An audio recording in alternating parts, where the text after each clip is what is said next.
네, 감사드립니다. 지난주 우리는 시편 73편 전반부를 통해서 악인의 형통함 때문에 거의 실족할 뻔한 한 구약 성도의 고백에 대해서 나누어 보았습니다. 이 구약 성도는 하나님이 이스라엘 중 마음이 정결한 자에게 좋은 것을 주신다는 것을 믿어왔습니다. 물론 지금도 보면 그 말이 맞는 말이지만 문제는 한때 그것이 이해되지 않았고 크게 시험이 들었습니다. 그 말이 맞지 않는 것 같은 상황을 맞게 되었기 때문입니다. 하나님을 믿지 않는 자들이 더 잘 살고 더 편하게 살고 더 성공하고 그래서 교만해서 더 말도 함부로 하고 잘 나가다 보니까 못된 일도 하고 싶은 대로 많이 하고 그것을 바라보는 나의 마음은 매우 힘들지만 그래도 설마 죽기 전에 한 번은 곡소리 나겠지 하고 기다렸는데 그런 일 한 번 없이 삼성병원에서 편하게 죽더라는 것이죠. 그래서 몹시 마음이 상했습니다. 그의 표현을 빌면 거의 넘어질 뻔했고 발이 미끄러질 뻔했다. 다시 말하면 신앙을 떠날 뻔했다는 얘기를 하는 것입니다. 그러다가 간신히 깨달음을 얻고는 회복을 했는데 그는 그 이야기를 여기에 기록함으로써 오늘 우리들에게 도움을 주고 있습니다. 그가 그 문제를 해결해가는 과정은 매우 어려웠습니다. 그가 그 과정이 힘들었다는 것은 무엇을 암시하는 것일까요?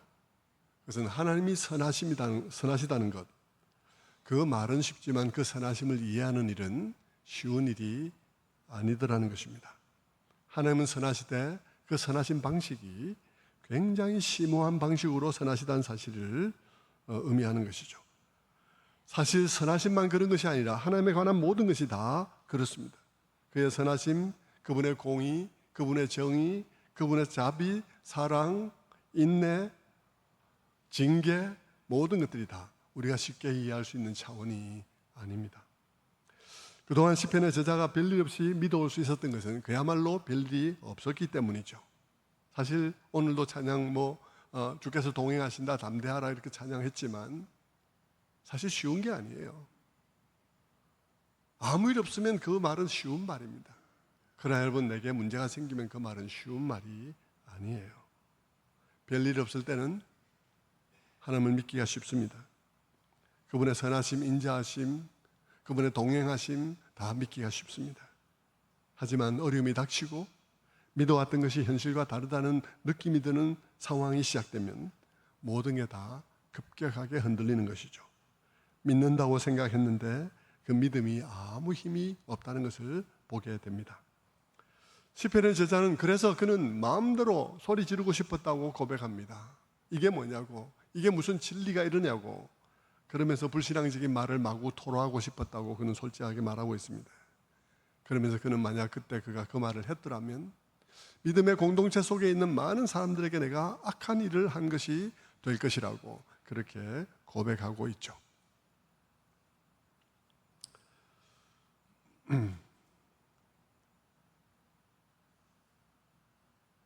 네. 하지만 이 구약 성도는 그런 실수를 저지르지 않았습니다. 그는 어떻게 이 실수를 저지르지 않을 수 있었을까? 그는 아주 극적인 전환점을 맞게 되었는데 그것이 16절과 17절에 기록되어 있습니다. 16절입니다. 내가 어쩌면 이를 알까 하여 생각한즉 그것이 내게 심한 고통이 되었더니 하나님의 성소에 들어갈 때에야 그들의 종말을 내가 깨달았나이다. 그가 극적인 전환점을 맞게 된 것은 힘들지만 그 문제를 가지고 성소로 올라가기로 결정했기 때문입니다. 그것을 들고 하나님 앞에 나아가 하나님 앞에 앉은 것이죠.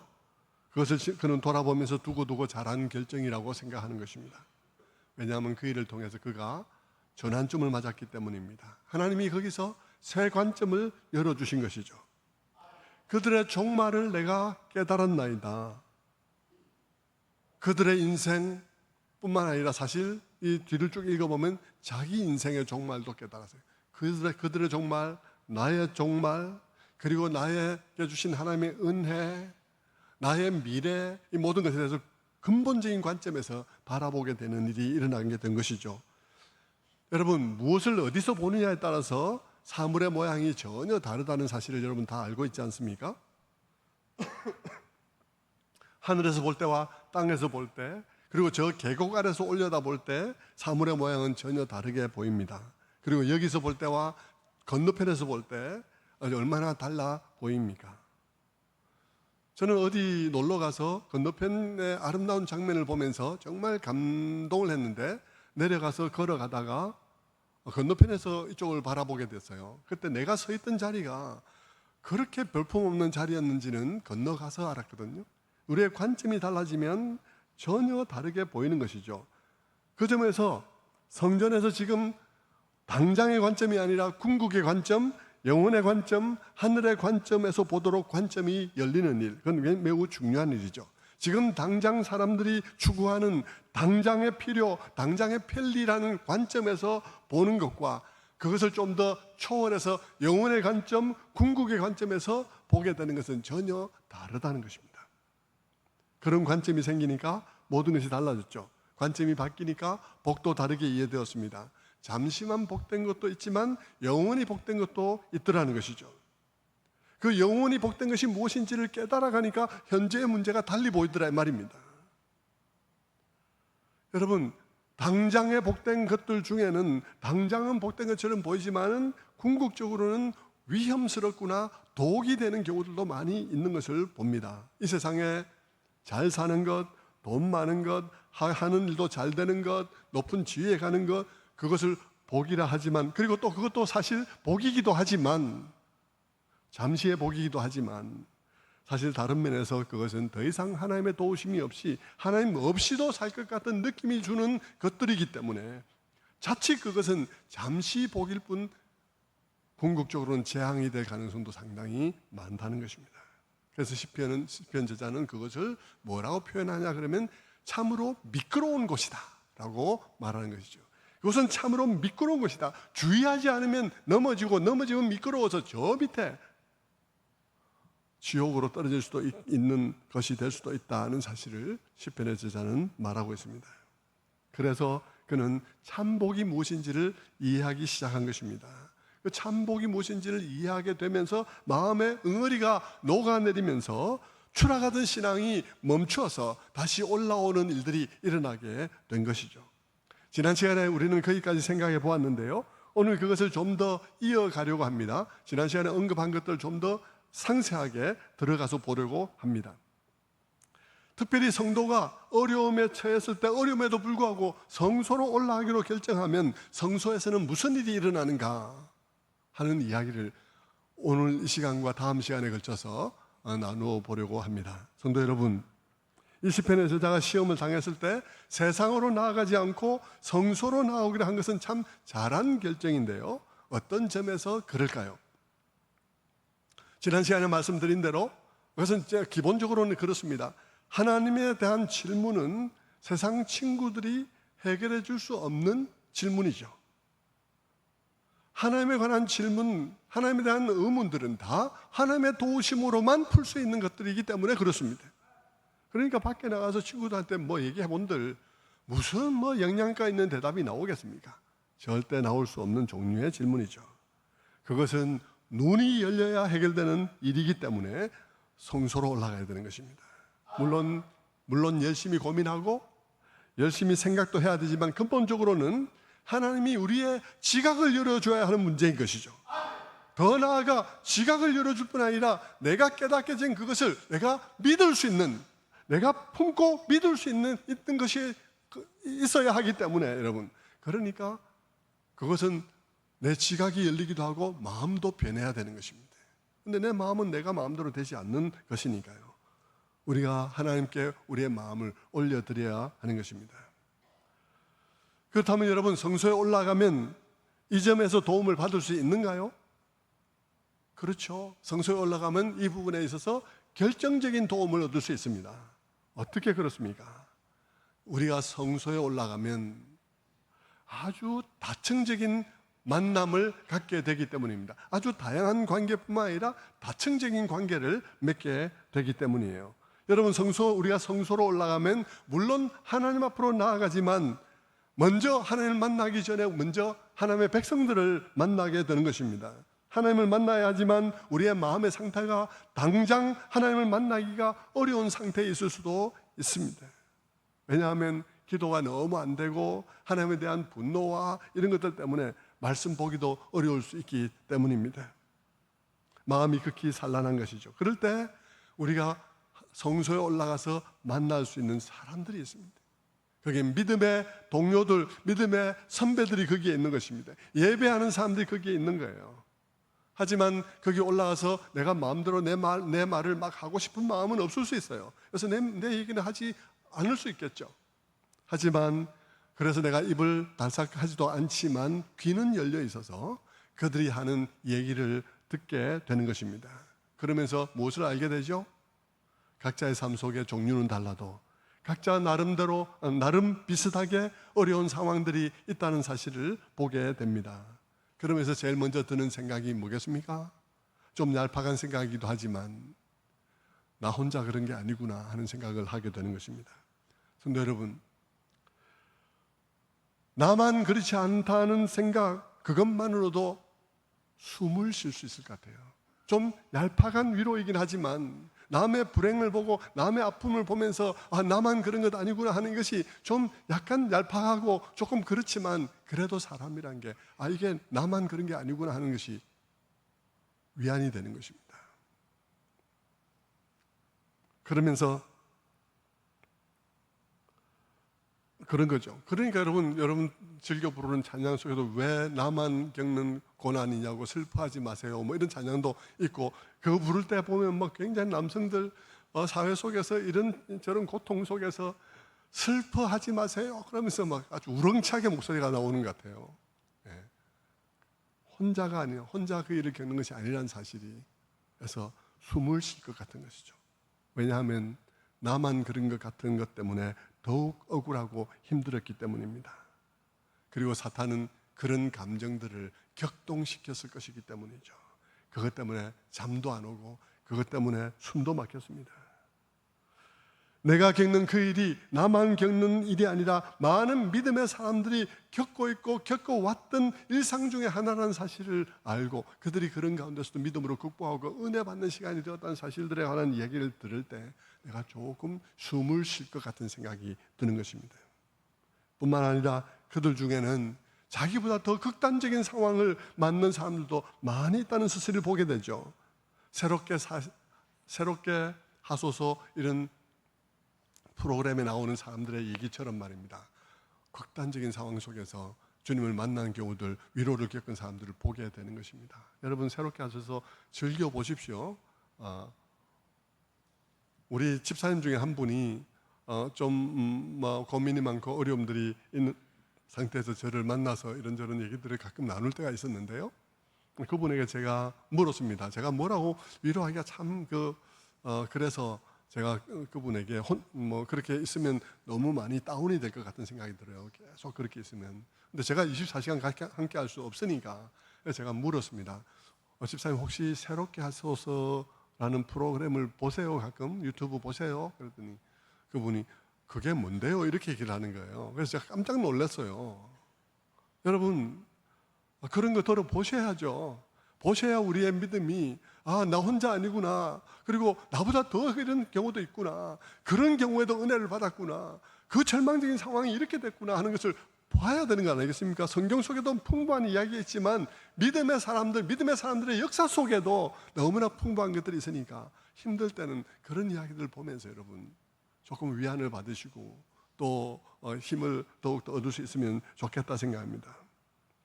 내가 겪은 이 상황이 제일 억울한 상황이라고 생각했는데 나보다 더한 상황을 겪고도 믿음으로 이겨낸 성도들이 있음을 보게 되는 것이죠. 여러분 목회를 하면서도 어려운 일이 많은데 저도 새롭게 하수를 보면서 때때로 너무 어려워서 막 힘들어서 그냥 내려놓고 싶은 생각이 막 들다가도 여러분 새롭게 하수를 보면서 와 명함도 못 내겠네 이러면서 위로받으면서 또 극복하는 경우들도 많이 있습니다.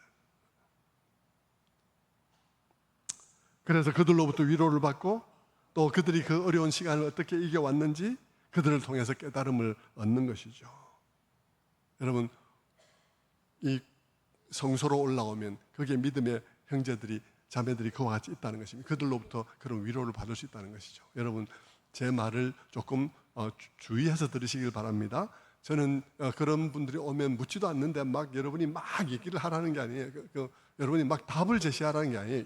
이렇게 내 이렇게 했더니 이렇게 됐어, 이런 식으로 말하지 마시라고요. 그런 뜻으로 말하는 것은 아니고요. 그냥 조심스럽게 어느 날 그 사람은 겨냥해서가 아니고 그 사람 상황을 모르는데 나의 얘기를 하다 보면 누군가가 그 얘기를 듣고 위안을 받는다 이 말입니다. 내가 누구를 겨냥해서 그 얘기를 할 필요는 없어요. 그렇게 이제 위안을 받는다는 것입니다.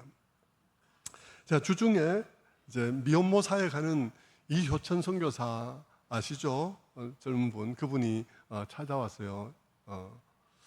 제 이제 근황의 얘기를 잠깐 얘기했더니 찾아와서 뵙고 싶다고 그렇게 왔더라고요. 근데 그분이 참 어려운 시간을 보냈더라고요.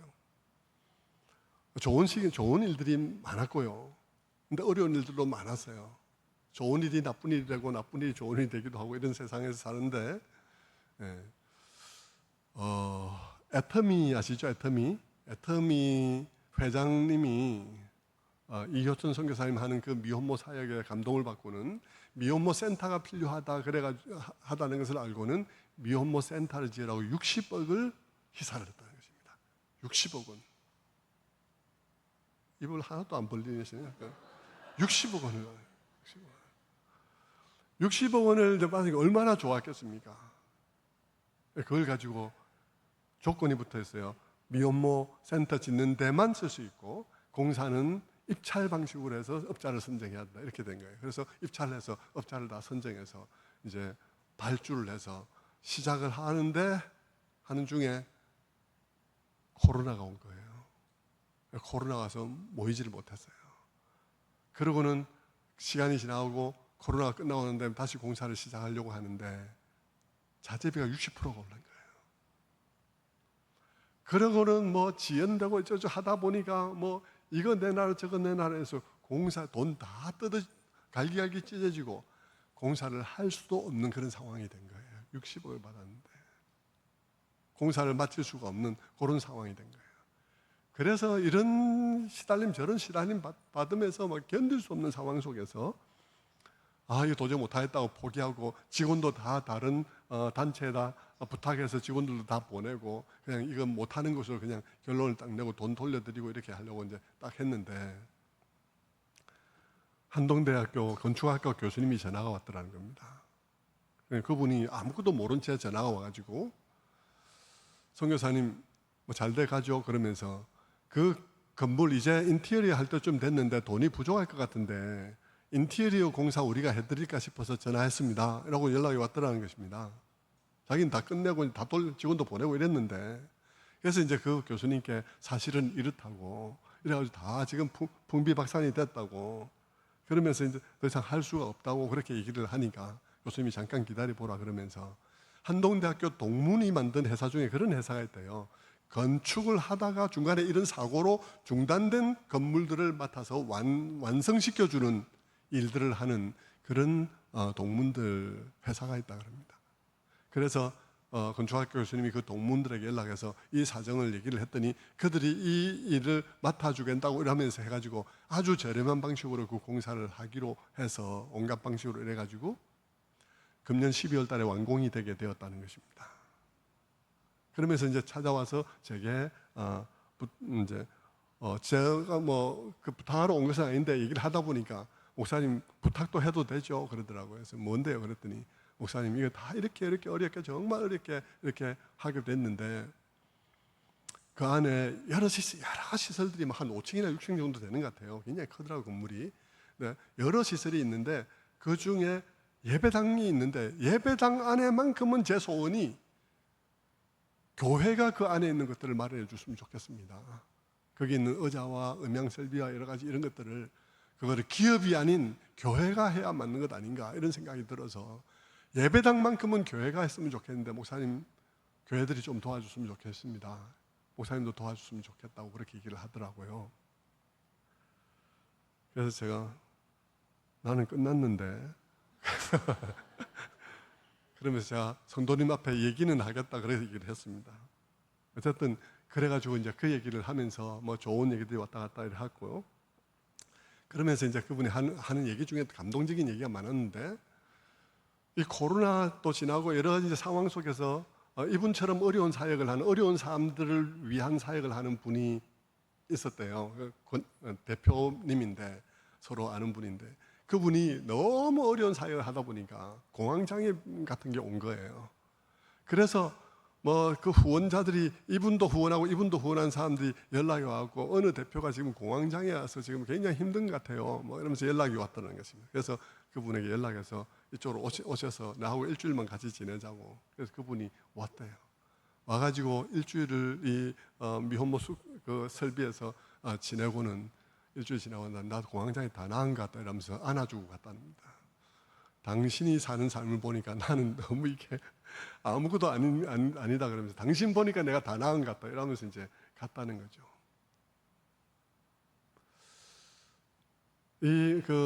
여천 선교사님이 결혼한 지 10년이 됐는데요, 미혼모의 아이들이 죽는 것을 너무 많이 봐가지고 자기는 아이를 안 낳으려고 생각을 하고 있다가 아이가 생겼다는 것입니다. 그래서 아이를 낳아서 이제는 12개월이 됐대요. 근데 아이 낳을 때 이제 산부인과에서 아이를 낳았는데 이제 산후조리원에서 조리를 해야 되지 않겠습니까?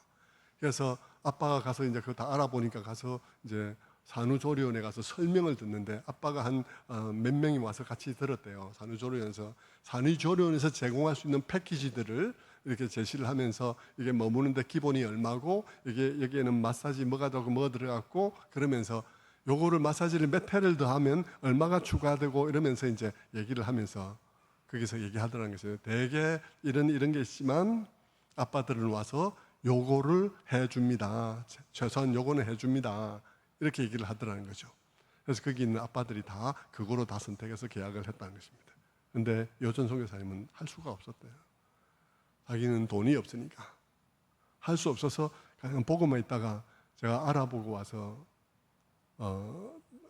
한번 생각해보고 알아보고 와서 계약하겠다고 하고 나왔다는 것입니다. 그리고는 산부인과에 있는 부인에게 가가지고, 그래 이제 가보니까 이러이러하더라, 그 300만 원 이상, 300만 원 정도 되는 것 같은데, 그렇더라. 그러니까 부인이 하는 말이, 우리가 어차피 미혼모 사역을 하는데 나도 집에서 산후조리 하겠다고, 혼자 산후조리 하겠다고 그렇게 얘기를 하더라는 거예요. 그래서 마음이 너무 아픈데, 그래서 이제 부인을 데리고 산부인과를 나오게 된 날, 이 미혼모들이 찾아왔더라는 거예요. 300만 원을 모아가지고 왔더라는 것입니다. 미혼모들이 300만 원을 주면서, 대표님, 우리가 겪었던 우리 모두가 겪었던 그 아픔을 대표님도 겪을 필요는 없습니다. 그러면서 그 300만 원을 모아서 왔더라는 것입니다. 그러니까 이 여천 선교사가 자기 같으면 견디겠는데, 부인의 문제이니까, 그리고 아이를 낳은 그 산모에 관한 자기 부인에 관한 문제니까 너무 마음 아파하다가 그 300만 원을 미혼모들이 들고 온 것을 받으면서 통곡을 했다는 것이죠. 그런 얘기를 하더라고요. 그러면서 참 자기 생애에 가장 서럽게 울었었다, 그런 얘기를 하더라고요. 성도 여러분, 이 교회 공동체 안에는요, 이런 종류의 위로들이 너무나 많은 거예요. 하나님의 백성들의 역사 속에는 이런 종류의 살아있는 그런 감정들과 살아있는 위로와 살아있는 지혜가 너무나 많이 있는 거예요. 그러니까 성소로 올라간다는 것은 성도들의 공동체와 예배 자리에 올라간다는 것인데, 그 성도들의 공동체는 지혜의 보고인 거예요. 위로의 보고인 거예요. 오늘 우리가 읽었던 이 시편만 하더라도 1편부터 150편이 이스라엘 신앙 공동체의 개인적인 경험들을 모아놓은 것 아니겠습니까? 개인적으로 하나님과 나의 모든 신앙의 위기, 기쁜 일, 생사화복, 그런 모든 희로애락, 이 모든 경험 속에서 하나님과 관계했던 관계들에 관한 보고가 이 시편에 담겨 있는 것 아니겠습니까? 신앙 공동체 속에는 이와 같은 지혜가 담겨 있고 이와 같은 위로가 있는 거예요. 그러니까 그와 같이 성소로 올라가면 거기에는 오랜 동안 하나님의 백성들이 여러 상황 속에서 하나님과 관계해온 이야기와 그 관계 속에서 형성된 하나님에 대한 이해와 그 믿음의 고백과, 그리고 하나님께로부터 받은 위로와 지혜가 가득하게 있는 것이 이 공동체인 거예요. 그 공동체가 그런 사람들에게 도움을 줄 수 있는 보고가 되는 것입니다. 여러분, 원래 하나님이 우리를 어떻게 위로하실까요? 물론 여러분, 우리 가운데 정말 기도 열심히 하는 가운데, 기도 가운데 하나님께서 임재하셔서 우리를 위로하시는 일도 많이 있습니다. 저도 많이 경험받고요. 그런 일도 많이 있습니다. 그리고 또 어떻게 위로하실까, 우리를? 고린도서 1장 3절은 이렇게 말합니다. 찬송하리로다. 그는 우리 주 예수 그리스도의 하나님이시요 모든 위로의 하나님이시며 우리의 모든 환난 중에서 우리를 위로하사 우리로 하여금 하나님께 받은 위로로서 모든 환난 중에 있는 자들을 능히 위로하게 하시는 이시로다. 하나님은 어떻게 우리를 위로하시냐면, 어떤 사람들에게는 직접 위로하시고 어떤 사람들은 기도 생활 많이 안 하고 그런 사람들에게는 그런 이호천 선교사님이나 이런 사람들에게 주신 위로를 가지고 그들을 위로하시는, 근데 그 위로가 능히 위로하게 하시는 이시로다. 우리가 개인적으로 경험한 그 하나님에 대한 위로가 누군가를 넉넉히 위로할 수 있는 그런 능력이 된다는 사실을 말해주는 것이죠. 하나님은 어떤 분이신가 하면 공동체 속에서 그와 같은 일을 하시는 분이신 것입니다. 환난 중에 위로를 경험하사 그때 받은 지혜와 위로로서 다른 사람을 위로하게 하시는 분이 하나님이시라는 것입니다. 따라서 여러분, 공동체 속에는 그런 능력으로 가득한 거예요. 그러니까 성소로 올라가야 한다는 것이죠. 원래 어려움을 당하면 사람들은 자연적으로 우리 마음에 다른 사람을 피하고 싶고 대인기피증이 생기죠. 그러나 마음이 시키는 대로 하면 안 되는 것입니다. 물론 충격받은 당장은 잠시 그럴 수 있어도 계속 그러면 안 되는 것이죠. 왜 그렇습니까? 사탄이 바로 그 순간을 노리고 있기 때문인 것입니다. 사탄은 무리에서 우리가 벗어나는지 벗어나지 않는지를 지켜보고 있는 것입니다. 그러니 그런 때 마음이 원하는 대로 하지 말고 성소로 올라가야 하는 것입니다. 잠시는 그렇게 쉴 수는 있어도 계속 쉬면 안 되는 거예요. 믿음의 행자들을 만나야 하는 것입니다. 또 성소에 올라가면 다층적인 그런 만남이 있다 그러는데 또 누구를 만나나요? 은혜 가운데 하나님을 만나게 되는 것입니다. 말씀과 기도의 자리로 나아가면 은혜를 받기 때문이죠. 여러분, 전통적으로 교회는 말씀과 기도를 은혜의 방편이라고 했습니다. 여러분, 하나님이 은혜를 주실 때는 여러 가지 모든 것을 다 도구로 사용하실 수 있죠. 그러나 하나님께서 주로 사용하시는 일반적인 방편이 뭐냐? 말씀과 기도라는 것입니다. 여러분, 성소로 올라가 하나님의 예배의 공동체로 올라가 말씀을 듣는데 말씀 중에 하나님이 나의 이야기를 하는 것 같은 거예요. 마치 내가 말하지 않은 말까지도 하나님께서 그날 말을 하는 거예요. 그날 내가 말씀도 안 드렸는데 그날 주제가 그거야. 그날따라 하나님의 선하심에 대해서 말씀하는데 그 선하심이 어떤 차원의 선하심인지를 설명하는 것입니다. 나는 요만큼밖에 생각하지 못했는데 이렇게 설명을 해주는 것이죠. 요셉이 형제들에게 인신매매를 당해서 이집트인의 종이 되고 게다가 거기서 감옥에까지 가게 되었는데 그 상황을 목사님이 말하면서 그런 상황 속에서 하나님께서는 어떻게 선하실 수 있는지를 설명하는 거예요. 도저히 선하시다는 말이 어울리지 않는 상황이 펼쳐졌는데 그 상황 속에서도 하나님께서 어떻게 영원의 시각을 가지고 좀 시각을 넓히면 그런 상황 속에서 하나님께서 어떻게 선하실 수 있는지를 설명해 주는 거예요. 그 상황 속에서 하나님께서 요셉에게는 어떻게 선하실 수 있으며 어떻게 심지어 요셉을 인신매매한 그 형들에게도 하나님은 어떻게 선하실 수 있으며 어떻게 하나님은 그들뿐만 아니라 후대의 사람들에게도 그 일을 통해서 선한 일을 진행시켜 나가시는지에 대해서 설명해 주는 것입니다. 죄는 형들이 저질렀지만 하나님은 그들이 만들어 놓은 최악의 상황에서조차 어떻게 선하신 목적을 이루어 가는지를 설명 듣게 되는 것입니다. 그러면서 또 더 나아가서 때로는 또 다른 시간에 그런 얘기를 하는 거예요. 하나님의 섭리는 얼마나 평범한 방식으로 벌어지는지, 하나님의 섭리의 손길이 하나도 보이지 않는데 거기에 하나님의 손길이 있다라고 얘기를 하는 거예요. 나는 지금 너무 어려워서 하나님의 도우심을 구하고 있고, 하나님의 도우심이 저기서 오나 여기서 오나 하고 바라보면서, 저기서 하나님의 손길이 반짝반짝하면서 오기를 원하고, 여기서 하나님의 손길이 반짝반짝하면서 오기를 원하고 있는데, 목사님이 설명을 하는데 하나님의 섭리를 얘기를 하면서, 하나님의 섭리는 얼마나 평범한 방식으로 진행될 수 있는지, 아무것도 보이지 않고 너무나 평범한데 거기에 하나님의 섭리가 있다라는 예를 들어서 설명하는 거예요. 뭐 룻기를 통해서, 지난주 오후처럼 말입니다.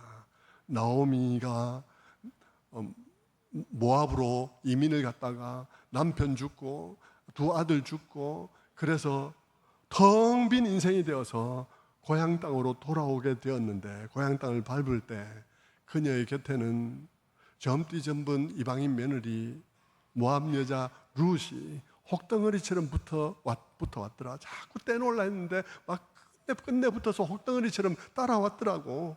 그러면서 그들이 그렇게 고향 땅을 밟았는데 그때가 보리 추수하는 때더라. 뭐 이렇게 이제 얘기를 딱 하는, 성경에 써 있다는 거죠. 그러면서 생각해 보라 그러면서 지난주 오후처럼 룻이 따라올 상황이냐고. 룻이 어떻게 그런 신앙 고백을 하면서 어머님의 하나님이 내 하나님이 되고 어머님의 백성이 나의 백성이 될 것입니다. 어머님이 죽는 곳에서 나도 죽을 것입니다. 이런 고백을 어떻게 할 수 있냐고. 나오미의 신앙이 그런 신앙이 아니었는데 그런 얘기를 하면서 설명을 하는 것입니다. 나중에 이 보리 추수, 돌아왔더니 보리 추수식이더라. 돌아왔더니 옆에 혹덩어리가 붙었더라. 그 보리 추수라는 그 시점과 옆에 붙어 있는 그 혹덩어리가 나중에 얼마나 놀라운 복덩어리가 되는지, 그때 정말 그 혹덩어리 같이 붙어온 그 일과 돌아왔더니 보리 추수식이라는 그 아무것도 아는 얘기, 왔는데 보리 추수라는 시기라는 게 무슨 상관이 있냐고, 그냥 사시사철 일어나는 일인데, 그런데 그 혹덩어리가 붙어온 일과 그 혹덩어리가 추수 시기에 나가서 일어나는 일들이 그 가문에 어마어마한 축복의 시작이 된다는 사실을 설명을 하면서 그러는 거죠. 하나님의 섭리라는 것은 그와 같다고. 여러분들은 다 반짝반짝하고 하나님의 신비한 손이 막 나타나기를 바라고 있지만, 하나님의 섭리는 그와 같이 아주 평범하게, 아무런 표도 나지 않게, 마치 복덩어리가 혹덩어리처럼 이렇게 일어날 수 있는 거라고 설명을 하는 거예요. 어디서요? 성소에서. 성소에 올라가니까 그 얘기를 듣는 거예요.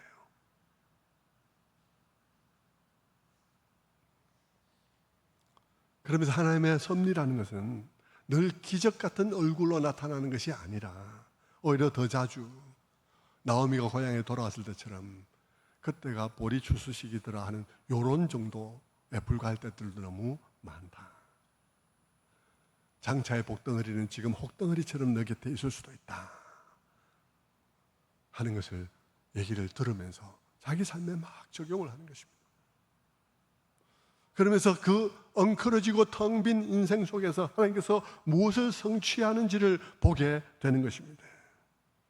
그런데요, 성소로 올라가는데 그날따라 그 말씀을 듣는데, 이 룻기 한 번 듣는 것도 아니고 여러 번 들었는데 그날따라 이전과 전혀 다른 방식으로 내게 들리는 거예요. 왜냐하면 전에는 내게 어려움이 없어서 그 말이 그렇게 깊이 들어오지 않았는데, 지금은 내가 고통 속에서 내 마음이 쪼개지고 상처나고 쪼개지고 그렇게 해서 열려있는 나의 마음속으로 그 말씀이 쑥 들어오는 것입니다. 그 말씀이 전에와는 달리 나를 위해서 준비된 특별한 말씀으로 들리게 되는 것이죠. 그러면서 은혜의 파도가 내 마음속에 일어나면서 내 마음이 울렁거리면서 내 마음속에 그런 고백에 아멘하게 되는 것입니다. 시편 139편 1절과 같은 고백이 나오는 것이죠. 여호와여, 주께서 나를 살펴보셨으므로 나를 아시나이다. 주께서 내가 안고 일어섬을 아시고 멀리서도 나의 생각을 밝히 아시오며 나의 모든 길과 내가 눕는 것을 살펴보셨으므로 나의 모든 행위를 익히 아시오니 여호와여, 내 혀의 말을 알지 못하는 것이 하나도 없으시니이다. 하나님께서 나의 생각을 아신다는 사실을 고백하게 되는 것입니다. 예배에 올라왔더니 내 이야기를 하고 있는 거예요. 성도 여러분, 예배는 그런 것입니다. 예배는 단순히 사람들이 모여서 종교 예식을 거행하는 것이 아니에요. 예배라는 그 시간은 하나님께서 자기의 공동체를 돌보시는 시간입니다. 예배라는 그 시간은 하나님께서 여러분의 심령을 신방하시는 시간입니다. 그 시간은 여러분에게 하나님께서 공동체에 은혜를 부으시는 시간입니다. 공동체 위에 부어주시는 하나님의 은혜의 무더기 속에서 우리 각자가 자기의 분량을 담아가는 것이 예배입니다. 어떤 사람은 이 같은 동일한 설교를 통해서 이만큼 내가 받아가게 되고, 어떤 사람은 내가 상황에 따라서 요만큼 받아가게 되는 것이죠. 하나님께서 여기에 은혜의 무더기를 부어주시는 것입니다.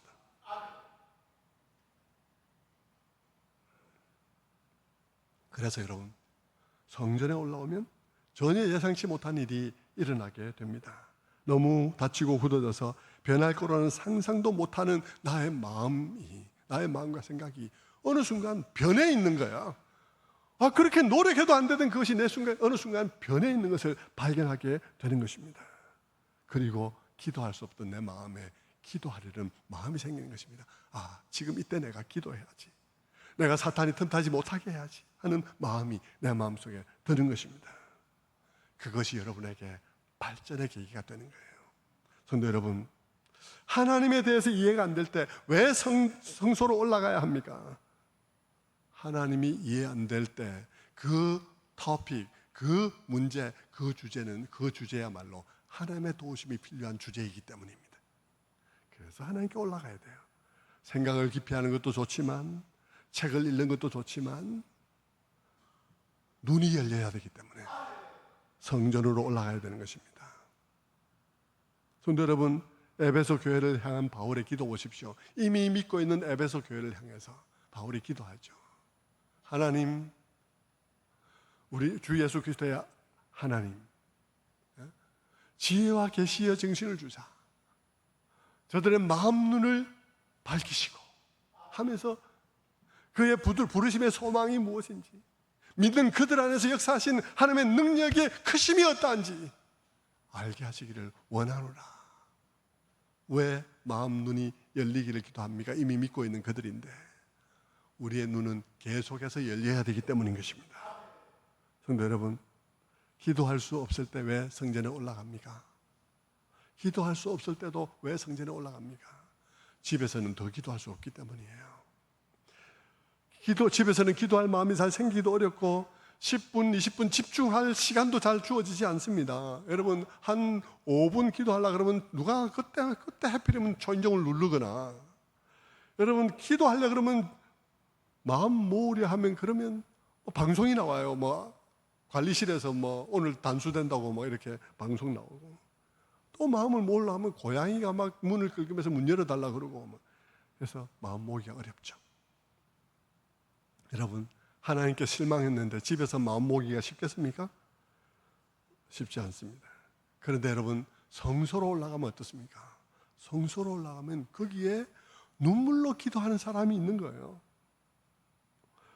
기도하는 사람들로 인해서 영적 분위기가 잡혀져 있는 거예요. 그냥 그때 내가 어느 새벽기도 탁 나갔는데 보니까 눈물로 기도하는 사람, 저 집 사람도 저렇게 기도하는 사람이었나 그러면서 내가 기도하지 않고 있다는 사실에 대해서 자극받으면서 기도하게 되는 것입니다. 성소에는 기도하는 사람들로 인해서 기도할 영적 분위기가 잡혀져 있고, 거기에는 동일한 상황을 이미 경험한 믿음의 사람들이 있고, 나보다 더한 시련을 겪은 사람들도 있고, 거기에는 그들의 위로가 있고 그들의 지혜가 있습니다. 그래서 마음이 열리죠. 그러다 보면 말씀을 들으면서 기도 가운데서 새로운 깨달음이 임하는 것입니다. 여러분, 많은 사람들의 문제는 뭐냐 그러면요, 어려움이 생기면 예배하기 어렵고, 예배하기 어렵다고 예배를 쉬는 것입니다. 그냥 마음이 시키는 대로 하는 것이죠. 저 오늘 좀 쉴게요. 저 당분간 좀 쉬고 예배 드리고 싶을 때 다시 올게요. 네, 여러분, 그런 시간이 저절로 올까요? 여러분의 생애에 어느 순간 무슨 계기에 교회를 떠났던 일이 있었을 것입니다. 여러분, 돌아오는데 얼마나 시간이 걸렸습니까? 다음 주일에 돌아온 사람 거의 없어요. 한 달 만에 돌아온 사람 거의 없습니다.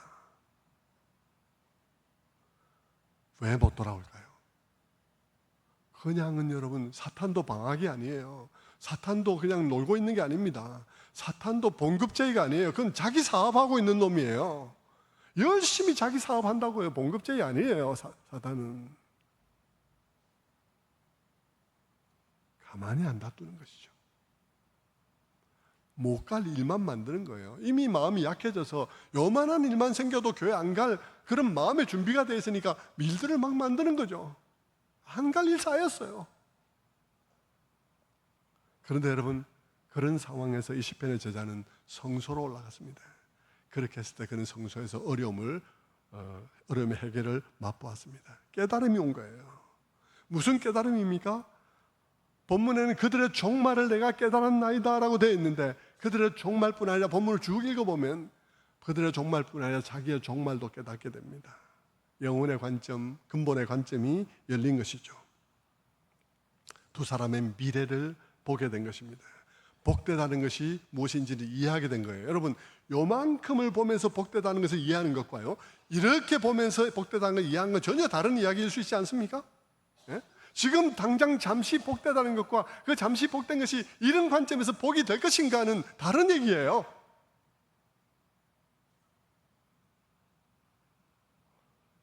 그래서 참된 복이 무엇인지도 이해하게 된 거예요. 성도 여러분, 성소에 올라가서 얻는 가장 중요한 것 무엇입니까? 그것은요, 그런 깨달음입니다. 속 시원한 느낌이 아니에요. 단순한 위로의 말이 아닙니다. 여러분, 성소에서 얻는 가장 중요한 것이 속 시원한 느낌일 것 같습니까? 단순한 위로일 것 같습니까? 아닙니다. 깨달음이에요. 시편의 제자도 내가 깨달았노라고 말을 하고 있습니다. 깨달음이 중요해요. 여러분, 교회에서 가장 중요한 것은 성도의 교제와 또 예배를 통해서 나에게 오는 깨달음입니다. 깨달음이 오면 문제가 해결됩니다. 문제가 해결 안 돼도 관점이 바뀌니까 문제가 해결됩니다.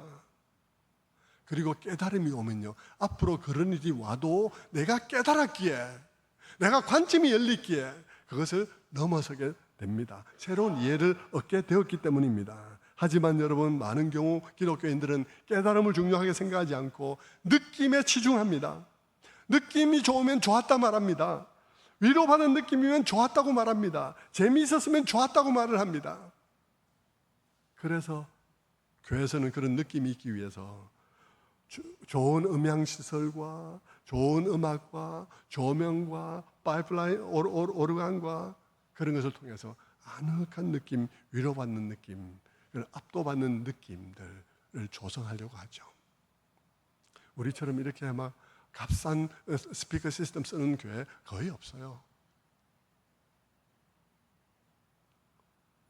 그리고 성도들도 그런 장소를 찾아서 몰려다니죠.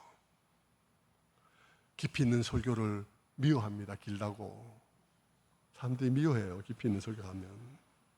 그러면서 막 정신없이 찬송을 부르면서 무아지경에 빠질 때까지 빠른 박자로 찬송을 부르면서 분위기를 올리려 합니다. 여러분, 그것도 뭐 나쁘다고 말을 하세요. 그것이 전부인 줄 알면 절대 안 된다는 얘기를 하고 있는 것입니다. 전부도 아니고 그건 나중 얘기거든요. 그 첫 번째로 중요한 문제가 아니에요. 그러면서 사람들이 막 그렇게 찬양에는 그러면서 말씀은 대충 하고 소홀히 한단 말입니다. 그러면서 그들은 그런 가운데서 느낀 것을 은혜라고 말을 하는 것이죠. 성도 여러분, 생각해 보십시오. 느낌이 여러분을 붙잡아 줄 수 있다고 생각하십니까? 교회 와서 느꼈던 그 위로받은 것 같은 느낌, 좋았던 것 같은 느낌, 재미있었던 것 같은 느낌, 그 느낌이 여러분의 시련의 시간, 혼돈의 시간을 붙잡아 줄 수 있다고 생각하십니까? 여러분, 현장 속에서 자, 조명 비치고 이 음향 뭐 너무 좋아서 막 그냥 이렇게 소리 막 나오면 가슴이 벌렁거리고, 현장에서 느낀 그 벌렁거리는 느낌, 여러분, 그 느낌 집에 가서도 여러분을 붙잡아 줄 수 있다고 생각하십니까? 예? 현장에서는 그랬는데, 가슴이 막 벌렁거렸는데, 예?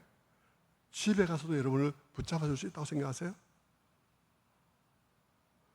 조명과 음향이 꺼진 상태에서도 느낌이 유지될 수 있을 것 같습니까? 여러분, 왜 단순한 느낌이나 그런 것이 아니라 깨달음이야 되어야 하는지 아십니까? 깨달음은 지각이 열리는 경험이기 때문입니다. 그것은 조명과 음향이 꺼진 이후에도 지속되기 때문인 것입니다. 그것은 내 마음 깊이 일어난 지각의 변동이기 때문인 것입니다. 그것은 느낌이 아니라 성령이 내 마음속에 내 눈을 여는 경험이기 때문입니다. 그것은 내 안에 새로운 관점의 시작이요, 사고방식의 전환의 시작입니다. 그 깨달음은 단순한 느낌이 아니라 알지 못했던 진실에 대한 발견이요, 삶의 실제 그 리얼리티에 대한 눈이 열림입니다. 그래서 그것은 지속되는 거예요.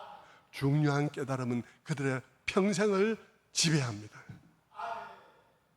저도 여러분 목회하면서 제게 주셨던 깨달음들, 그 하나 내 인생의 말씀들, 여러분도 있으리라 생각해요. 누군가는 자기 인생의 말씀들이 있을 거예요. 내 인생에 그것이 끌고 가는, 나를 끌고 가는 말씀이 있단 말입니다.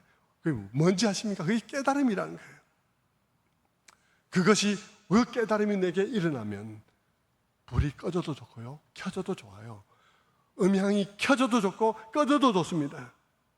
왜 그렇습니까? 하나님과 그분의 선하심과 그분의 섭리에 대한 새로운 깨달음이 내 마음속에 새 노래를 시작하기 때문인 것입니다. 남이 들려준 음악이 아니라 내 안에서 샘솟는 새 노래, 내 안에서 시작되는 노래가 있기 때문입니다. 그래서 여러분, 그것은 조명이 꺼져도 내 마음에 그 노래가 흘러나오고 있는 거죠. 시편 40편 1절처럼 말입니다. 내가 여호와를 기다리고 기다렸더니 귀를 기울여서 나의 부르짖음을 들으셨도다.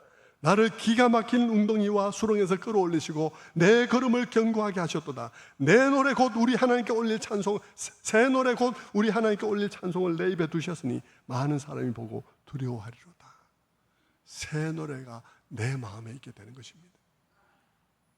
음악이나 조명에 의해서 끌어올려진 감정이 아니라 욥에 관한 말씀, 다윗에 관한 말씀, 야곱과 요셉에 관한 말씀, 룻에 관한 말씀들로서 인해서 내 마음에 온 깨달음, 그 깨달음이 내 마음속에 새로운 노래를 일으킨 것입니다. 그것을 통해서 우리의 생애 속에 두신 그분의 선하신 목적과 그 선하신 목적이 어떻게 이루어가는지 그 비밀을 우리가 깨닫게 되면서 내가 내 상황을 어떻게 보아야 할지를 알게 되는 거예요. 성도 여러분, 지금 음악이 필요 없다는 말을 하고 있는 게 아닙니다. 단지 음악만이어서는 안 된다는 것입니다. 여러분의 그 음악 이전에, 여러분의 그 찬양 이전에 여러분의 마음속에 반드시 깨달음이 뒷받침되어야 한다는 것입니다.